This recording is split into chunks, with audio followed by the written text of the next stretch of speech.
মাছের ডিম দিয়ে এই রেসিপিটা একবার ট্রাই করে দেখতে পারো, খেতে কিন্তু খুবই টেস্টি। আশা করছি তোমরা নিরাশ হবে না। তো বন্ধুরা, কেমন আছো তোমরা সবাই? আশা করছি সকলে খুব ভালো আছো। আজকে দেখো তোমাদের জন্য মাছের ডিমের একটা রেসিপি নিয়ে চলে এসেছি। এখানে আছে সবকটা উপকরণ।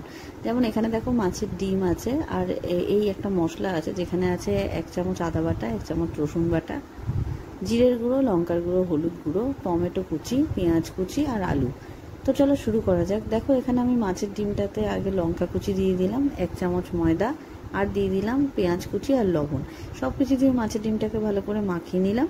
এবার চলো এটাকে ভেজে নেওয়া যাক। দেখো মাছের ডিমটাকে আমি ভালো করে একটু লাল লাল করে ভেজে নেব। আমি এই রকম ধরনের শেপ দিয়েছি, তোমরা চাইলে অন্যভাবেও ভাজতে পারো। মাছের ডিমটাকে অনেকে ঝুরি করে, কিন্তু আমি এরকমভাবে একটু ঝোলো ঝোলো মতো বানাচ্ছি। তো চলো শুরু করা যাক। দেখো সবার প্রথমে আমি গোটা জিরে ফোড়ন দিয়ে তাতে পেঁয়াজ কুচিটা দিয়ে দিলাম। তারপরে পেঁয়াজটা একটু লাল লাল করে ভাজা হলে তাতে আলু আর টমেটোটা দিয়ে দিলাম, আর দিয়ে দিলাম লবণ। এবার আমি ততক্ষণ এটাকে রান্না করব যতক্ষণ না আলু আর টমেটোটা একটু সফট হয়ে যায়। তো দেখো এটাকে ভালো করে নেড়ে চেড়ে নিচ্ছি। এবার এটা সফট হয়ে গেলে আমি যে মশলাটা বলেছিলাম সেটার একটা পেস্ট আমি এটার মধ্যে দিয়ে দেবো। তো এবার ভালো করে আমি সব কিছুকে কষিয়ে নেব। আমি ঢাকা চাপা দিয়ে দিয়েছি যাতে আলুটা ভালো করে সেদ্ধ হয়ে যায়। তো দেখো ঢাকা চাপাটা তুলে দিলাম। দেখো আমাদের এখানে মশলাটা ভালো করে কষে গেছে, আলুটাও সেদ্ধ হয়ে গেছে।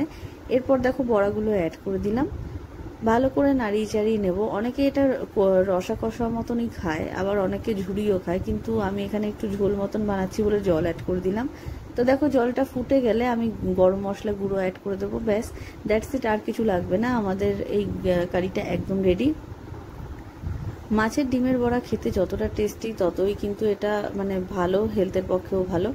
তো দেখো আমি এটাকে পরিবেশন করছি গরম গরম ভাতের সাথে। তোমাদের যদি রেসিপিটি ভালো লেগে থাকে তাহলে প্লিজ আমার চ্যানেলটি সাবস্ক্রাইব করো, ভিডিওটি লাইক করো, শেয়ার করো আর কমেন্ট করে জানিও কেমন লাগলো। থ্যাংক